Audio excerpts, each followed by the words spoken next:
Halo semuanya, Bapak dan Ibu Guru, perkenalkan, kami dari kelompok 3 akan mempresentasikan materi mengenai euthanasia.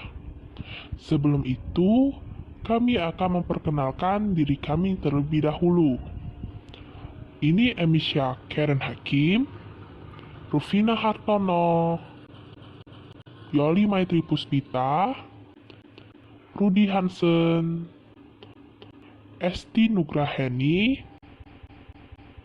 dan sekarang kami akan mempresentasikannya.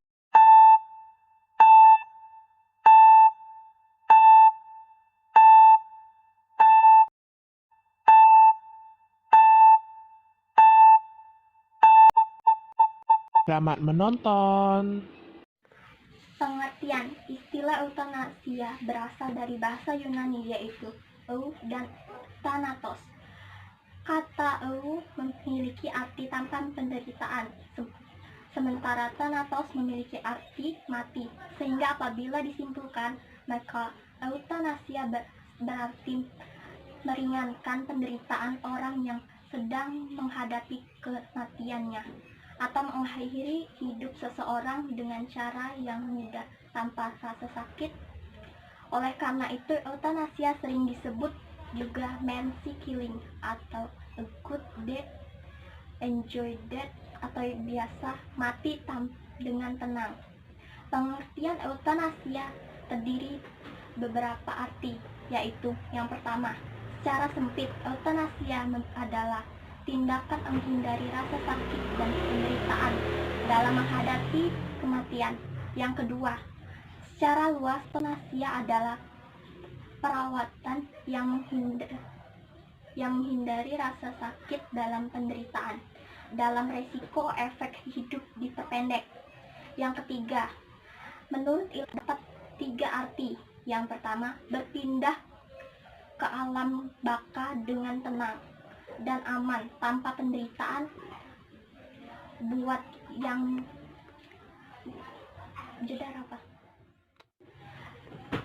yang beriman dengan nama Tuhan. Yang kedua, hidup akan berakhir diringankan penderitaan sakit dengan memberi obat penenang.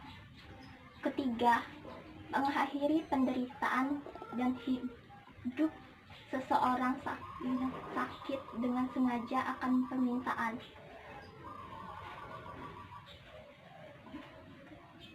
pasien itu tersendiri maupun keluarganya. Keempat, menurut para ahli atau utama yaitu Hillman 2001, euthanasia butuh pembuktian tanpa penderitaan atau mercy killing. Tindakan ini biasanya dilakukan terhadap penderita penyakit yang secara medis sudah tidak mengakhiri lagi untuk bisa sembuh.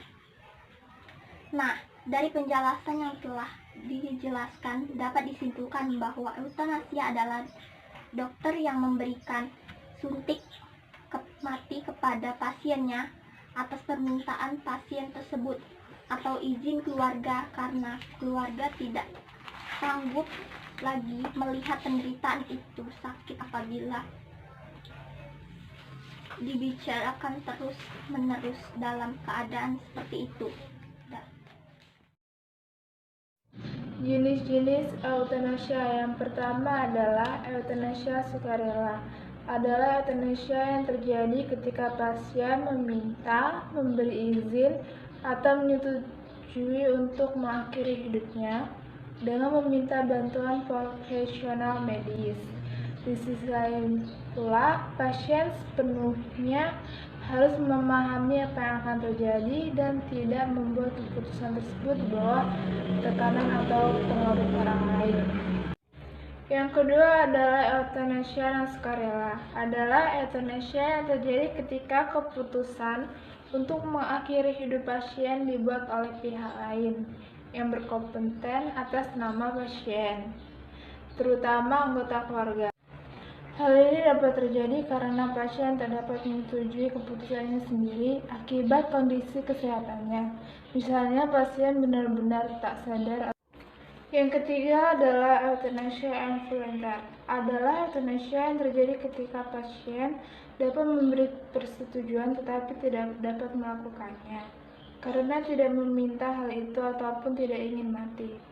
Akan tetapi, dokter atau pihak keluarga masih ingin melakukannya tindakan ini sehingga praktik ini disebut sebagai pembunuhan atau melawan kehendak pasien. Yang keempat adalah euthanasia aktif. Adalah euthanasia yang terjadi ketika seorang atau profesional kesehatan bertindak secara langsung untuk mengakhiri hidup pasien, misalnya dengan sengaja memberi dosis obat penenang atau yang mematikan. Yang kelima adalah euthanasia pasif. Adalah euthanasia yang terjadi ketika profesional bertindak secara langsung untuk mengakhiri hidup pasien seperti menghentikan, menahan, atau membatasi perawatan yang menjaga pasien agar tetap hidup.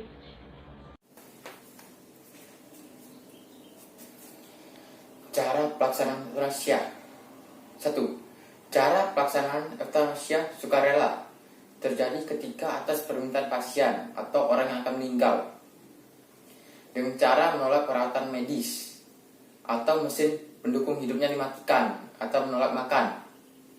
Yang kedua, cara pelaksanaan euthanasia non sukarela terjadi ketika pasien sadar atau tidak sadar sehingga ada orang lain mengambil keputusan atas namanya. 3. Cara pelaksanaan euthanasia berlangsung yang memberikan pelakuan yang biasanya untuk mengurangi rasa sakit, yang memiliki efek samping, memberikan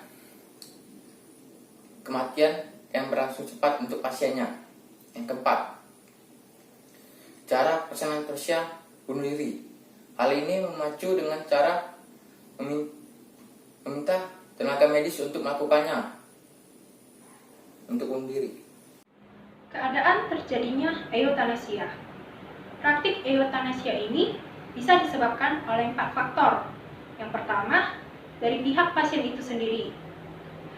Seperti ia tidak tahan dengan penyakit yang dideritanya, atau dia tidak ingin membebankan ekonomi keluarganya itu sendiri, dan juga mungkin dia tidak ingin memiliki harapan lagi untuk hidup.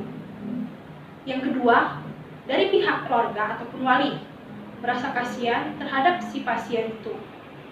Yang ketiga, rasa sakit yang tidak tertahankan, seperti pasien tersebut memiliki penyakit ganas yang tidak kunjung sembuh, atau malah sebaliknya, pihak keluarga tidak tahan atau tidak tega melihat pasien tersebut selalu tersiksa dengan penyakit yang dideritanya.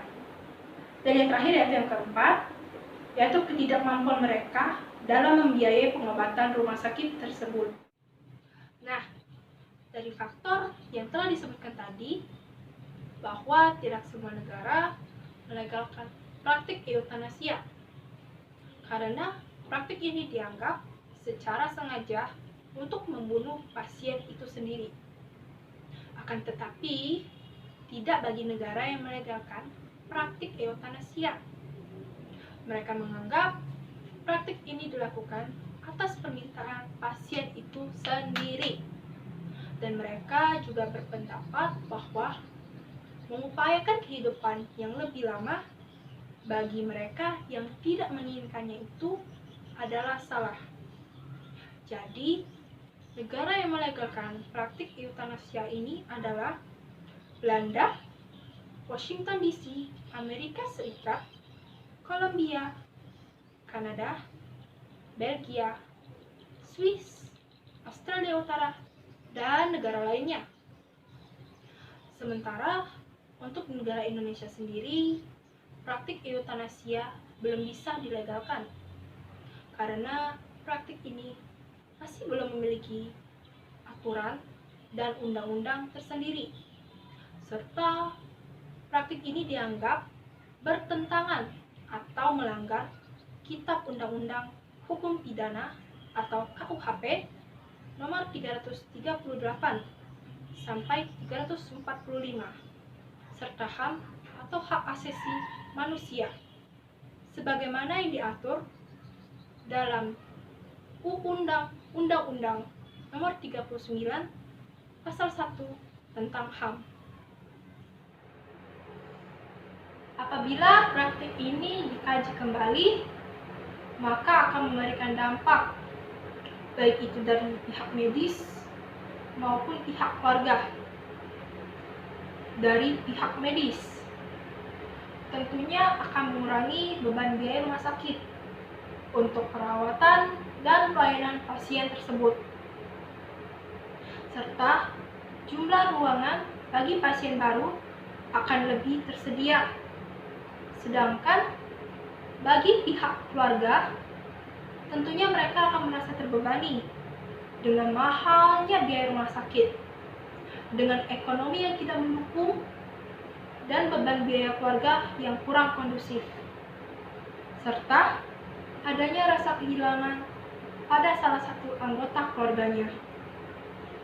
Melihat dari kondisi tersebut, praktik eutanasia sesungguhnya bisa diterapkan di negara Indonesia selama ada aturan dan batasan yang jelas serta sudah ditentukan.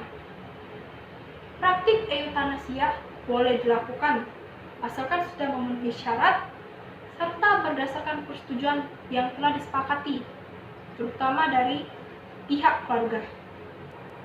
Tindakan mencegah eutanasia. Menurut Kode Etik Kedokteran di Indonesia, setiap dokter memiliki kewajiban untuk terus melindungi dan mempertahankan hidup pasien. Dalam kondisi apapun, baik itu nyawa maupun kehidupan manusia, harus tetap dipertahankan dengan cara menerapkan perawatan dan perlakuan medis kepada pasien hingga pada titik akhir, yaitu menjelang kematiannya.